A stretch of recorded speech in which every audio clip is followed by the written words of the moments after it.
Buen día, alumnos de Informática Biomédica de la Facultad de Medicina de la UNAM. El día de hoy, nuestro tema es problema en medicina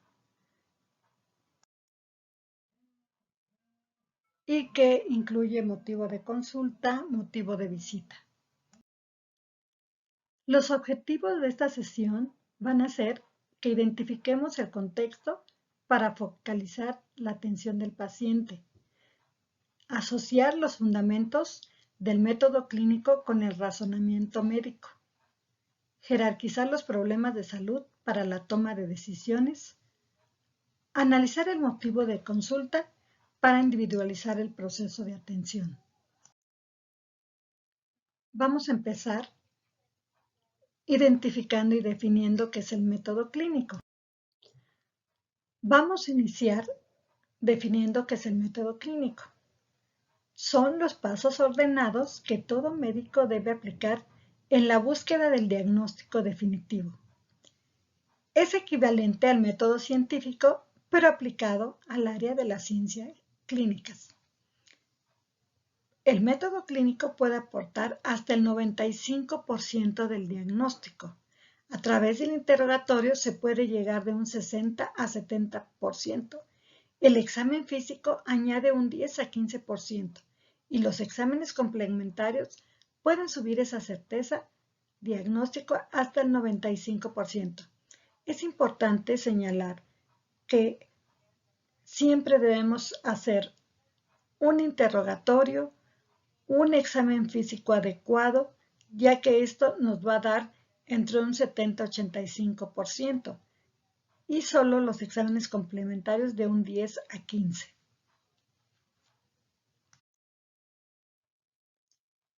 ¿Cuáles son las etapas de este método clínico? Primero tenemos que identificar el problema de salud. Luego se tiene que obtener la información primaria, el interrogatorio y la exploración. El punto número 3 sería formular una hipótesis, que la podemos hacer desde el interrogatorio. Ya tenemos unos diagnósticos presuntivos en donde después en la exploración vamos a aterrizar eso que obtuvimos en el interrogatorio. Vamos con la exploración a definir si vamos por la hipótesis correcta. Y después ya vamos a comprobar o negar las hipótesis con los exámenes complementarios o la evaluación del paciente. Y vamos a otorgar, ya después que tenemos esa hipótesis, vamos a otorgar una terapéutica farmacológica y no farmacológica o un reinicio. Y vamos a evaluar los resultados. ¿Cuáles son los elementos que intervienen para llegar a un diagnóstico correcto? Tiene que ver un cálculo de probabilidades, que es un método mental. Y el método clínico se tiene que repetir hasta que el nivel de certeza sea tan alto como para descartar o apoyar un diagnóstico. En el proceso de atención médica, vemos en este gráfico, que es un modelo simplificado, tenemos el problema, obtenemos la información con el método clínico, tomamos una interpretación, damos una interpretación de la información y tomamos decisiones. ¿Cuáles serían? Tenemos que tener un marco en donde nosotros vamos a saber qué es lo que nos podemos encontrar en ese método clínico. Y para esto tenemos que saber cuáles son esos retos actuales para la salud pública en México. Si ustedes ven este gráfico, aquí están los años de vida en el eje de las X y en el eje de las Y es la línea de tiempo. Desde los 10.000 antes de Cristo, el promedio de vida era de 26 años, o sea, eran el tiempo en que eran nómadas de la población humana y el máximo, el promedio de vida eran 26 años. ¿Por qué? Pues porque iban a cazar y era muy fácil que se murieran. Y esto sucedió hasta el año 1100, en donde casi 800 años, solo aumentó de 26 a 30 años. Ustedes pueden ver que en 1870 solo aumentó hasta 30 años. Pero a partir del siglo XX se duplicó esto de 26 años en los 10.000 antes de Cristo hasta 48, 58 en los años 2000. Y entonces se ve ahora que tenemos más o menos un promedio de vida en todo el mundo de 71.5 y que hay sus diferencias porque hay un mosaico de posibilidades.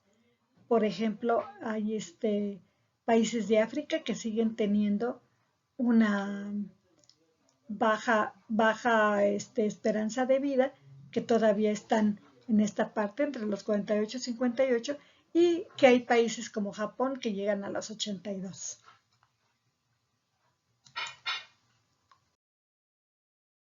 Una de las cosas fundamentales que debemos conocer como médicos es la epidemiología de los padecimientos en nuestro país. Por ejemplo, la morbilidad en México en 2019, o sea, estos son los motivos de la consulta en hospitales de distintos niveles y de consultas privadas. Entonces vemos, por ejemplo, el total de casos nuevos que hubo, o sea, la incidencia fue de 44.041.093 y el primer lugar lo tienen las infecciones respiratorias agudas con 23.778.438. En segundo lugar, las infecciones intestinales, o sea, principalmente las diarreas. En el lugar número 3, la infección de vías urinarias con 4 millones, úlceras y gastritis casi con 1,5 millones, las gingivitis y enfermedades periodontales de 1.131.000, las conjuntivitis 1.035.000, las otitis medias 790.000, la obesidad 677.000, vulvovaginitis 648.473 y la hipertensión con un poco más de 500.000. Y que de estas las tres primeras causas, o sea, las infecciones respiratorias agudas, las infecciones intestinales y las vías urinarias, nos dan un total de 33.487.121. No está disponible la de 2020 porque ya sabemos que fue un año atípico en donde cerraron muchas unidades de salud y no veían más que problemas de COVID. Lo que sí tenemos son las causas de defunción. En México en 2020, en el año pasado, y es importante que ustedes tomen en cuenta esto porque son los datos duros que tenemos. O sea, la información que siempre que muere alguna persona se tiene que hacer un certificado de defunción, ya sea en el hospital, en la casa o en el lugar donde ocurra, y entonces en general lo hace un médico. Por eso se dice que son datos duros, porque son situaciones que se vienen manejando con mayor fortaleza científica. Entonces podemos ver, por ejemplo, que en el total de defunciones en el 2020, que fue cuando estuvo todo lo de COVID, fueron 1.086.094. Y en primer lugar estuvieron las enfermedades del corazón, que fueron 218.885, y comparadas con el año de 2019, fueron 156.041. O sea, hubo un repunte muy alto, o sea, un porcentaje mayor de personas que murieron de enfermedad del corazón a lo que se esperaba. O sea, casi fueron 50.000 muertes más. En segundo lugar, el COVID, que no había aparecido en ningún año, porque acuérdense que apareció en el 2020, ya se empezaron a notificar estos casos, fueron 201.663, o sea, por COVID fueron más de 200.000 muertes y que contribuyó a un aumento del 18.6% de muertes. Es muy alto. La diabetes mellitus en tercer lugar, que esa siempre había estado en segundo lugar, y en el con 151.214 y en el 2019 una 104.000. O sea que hay una diferencia como de casi 48.000 muertes más. En cuarto lugar, los tumores malignos, o sea, todo tipo de muertes por cáncer, que en general se tiene 88.680 y y hubo 1.000 muertes más por esta causa. Por influenza y neumonía estuvo en quinto lugar con 56.830 y en el 2019 31.000, o sea, casi 25.000 casos más por esta causa. Y en sexto lugar, enfermedades del hígado con 41.520, no hubo mucha diferencia. En séptimo, la enfermedad cerebrovascular, que subió casi 2.000 muertes más, 37.054. Y los homicidios, de manera similar, fueron 36.579 en el octavo lugar. Los accidentes, 32.334, similar a 2019. Y el EPOC, 21.972, con casi 1.500 casos más. O sea que el total de defunciones en 2020 fueron 31.14% más en relación al 2019. O sea, hubo un exceso de muertes en el 2020. ¿Cuáles son nuestros retos? De las enfermedades crónicas no transmisibles, el sobrepeso, la obesidad, la diabetes, las enfermedades cardiovasculares, los tumores malignos, las adicciones y las enfermedades mentales. Es importante resaltar que, bueno, este tipo de problemas de salud hicieron que tuviéramos un exceso de muerte de COVID. Las personas que se encontraban, que tuvieron la muerte, pues tenían sobrepeso, diabetes, todo este tipo de situaciones de riesgo y que ocasionaban que se complicaban más fácil.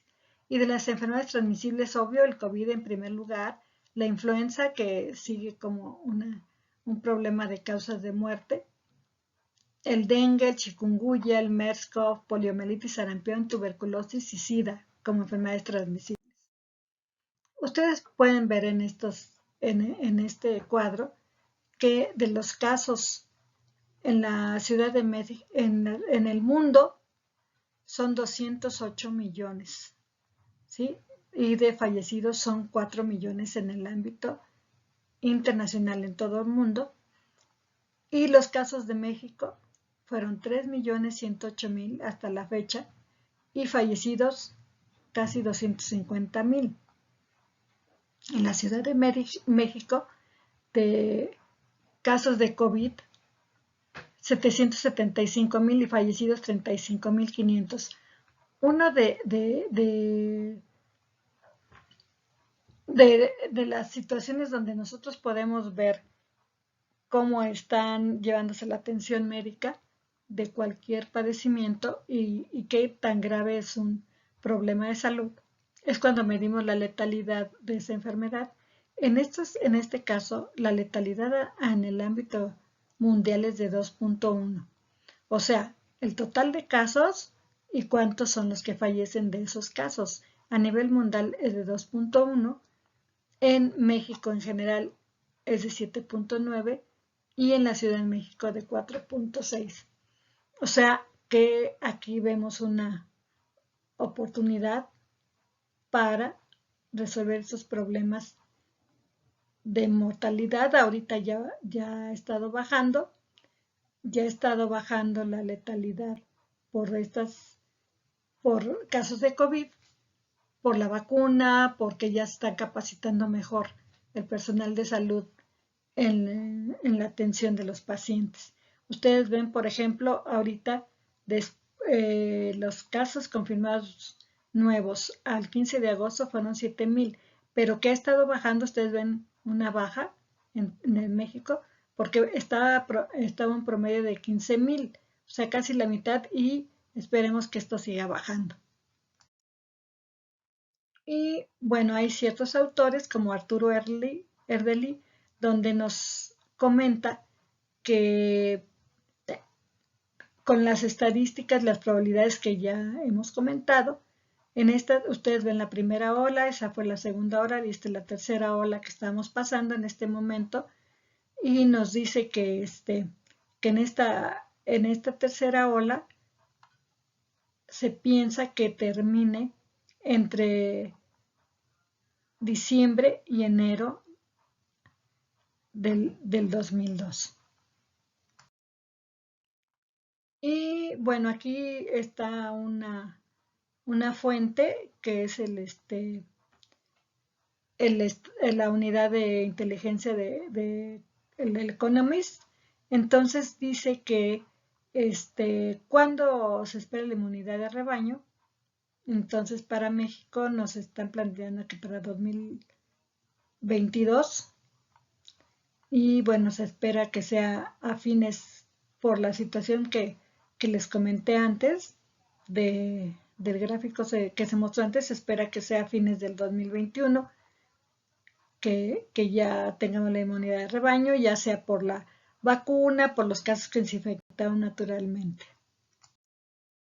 Y bueno, sabemos que el COVID tiene varias variedades virales y que hay diversas vacunas que apoyan y ayudan a combatir esta nueva variable delta.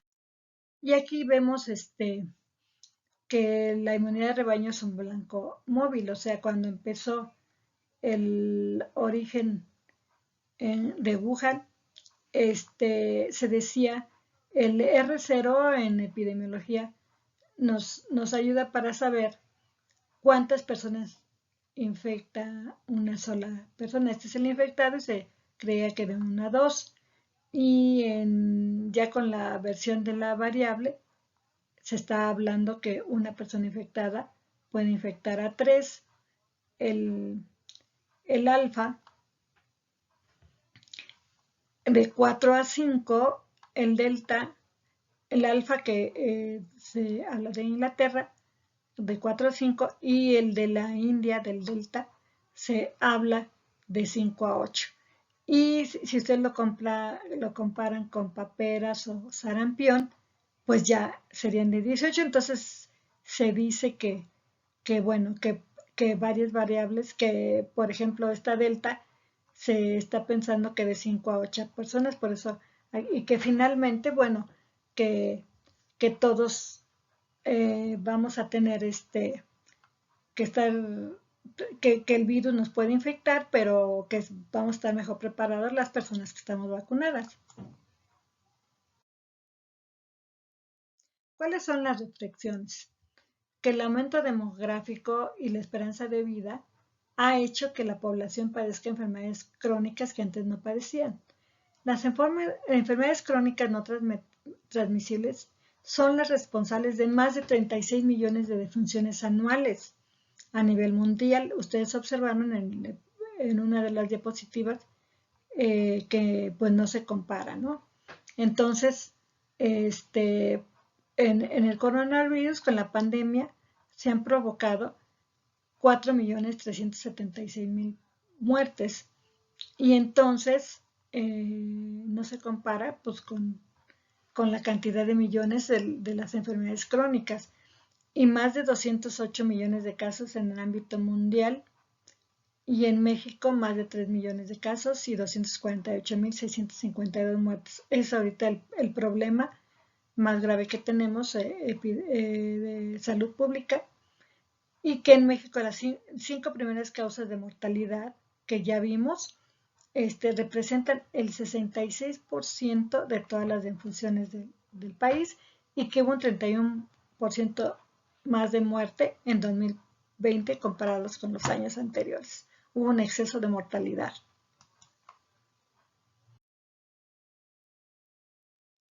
Y que los factores asociados a las enfermedades crónicas es el consumo de tabaco, la inactividad física, dieta inadecuada, consumo nocivo de alcohol, el sobrepeso y obesidad. Además que, hablando de COVID-19, que estos factores asociados a que haya que se complique la enfermedad de COVID es no practicar la sana distancia, el cubreboca, convivencia con multitudes, falta de ventilación en lugares cerrados y sobre todo, bueno, la falta de vacunación. El combate de estos factores para prevenir las enfermedades crónicas y las complicaciones de COVID-19 es que se debe realizar coordinadamente entre diversos sectores, no solo los gubernamentales, desde la coordinación intra e intersectorial hasta la participación ciudadana. Ahora vamos a otro tema que es fundamental, que es el triage. En el triage, bueno, es un término francés que es utilizado para seleccionar, escoger o priorizar casos y se da una escala de gravedad que permite que establezcamos un proceso de valoración clínica preliminar a los pacientes antes de dar una valoración diagnóstica y terapéutica completa en el servicio de urgencias, que puede ser en el primero, en el segundo, en el tercer nivel, y contribuye a que la atención otorgada al paciente sea eficaz, oportuna y adecuada, procurando limitar el daño y las secuelas. En una situación de saturación del servicio o de disminución de recursos, los pacientes más urgentes sean tratados primero. Entonces, el proceso de asignación de la prioridad cuenta con las siguientes acciones que no deben consumir más de 5 minutos. Primero, una evaluación rápida de la vía aérea, ventilación y circulación. Segundo, el motivo de urgencia, con una interrogación dirigida donde se identifica la causa de la solicitud de consulta principal, de acuerdo a lo que refiere el paciente y los hallazgos en el primer contacto para asignar la prioridad del paciente. Se evalúan los signos vitales y se asigna un área de tratamiento. Entonces, ese es el modelo de triage en donde se refiere que si es un rojo, un amarillo o un verde. ¿Sí? En el rojo, ustedes se puede decir que son eventos que van a poner en peligro la vida o la función de un órgano en forma aguda y debe ser atendido dentro de los 10 primeros minutos. El amarillo, condiciones en las cuales el paciente puede deteriorarse, llegando a poner en peligro su vida o la función de alguna extremidad, así como reacciones adversas que pueda presentar el paciente al tratamiento establecido y debe ser atendido dentro de los primeros 30 a 60 minutos. Y el verde, condiciones en donde no se pone en peligro su vida ni la función y que son situaciones médico-administrativas o legales y no existe un tiempo límite para su atención. Entonces, en el proceso resumido del triage, se puede ver aquí la entrada donde se arriba el paciente, se les hace el proceso del triage y ya se le califica. En verde se dice que se va a la sala de espera, se le dice que vaya con su médico familiar o a domicilio. El amarillo se pasa a observación y en un momento dado se ve si tiene que ir al hospital, al quirófano o se traslada a su domicilio o a la consulta de primer nivel o medicina familiar. Y el rojo tiene que ser atendido en los primeros minutos, en donde se pasa al hospital, al quirófano, una unidad de cuidados intensivos, se traslada a otra unidad más especializada o al mortuario. Para que ustedes identifiquen bien los niveles de atención médica, todo el sector salud está identificado en niveles de atención. En el primer nivel se dice que se tiene que atender los pacientes que en general están sanos, que pueden ir a su consulta en donde se le da una atención primaria, o sea, que se le da promoción a la salud, se le hace un seguimiento de sus padecimientos o situaciones que en un momento dado se pueden atender en primer nivel, como son las causas de consulta no complicadas. En un nivel 2 se dan atención de medicina interna, pediatría, ginecocirugía general y psiquiatría. Y ya un nivel 3, que es la punta de la pirámide, solo se reserva para la atención de patologías complejas que requieren procedimiento especializados y de alta tecnología.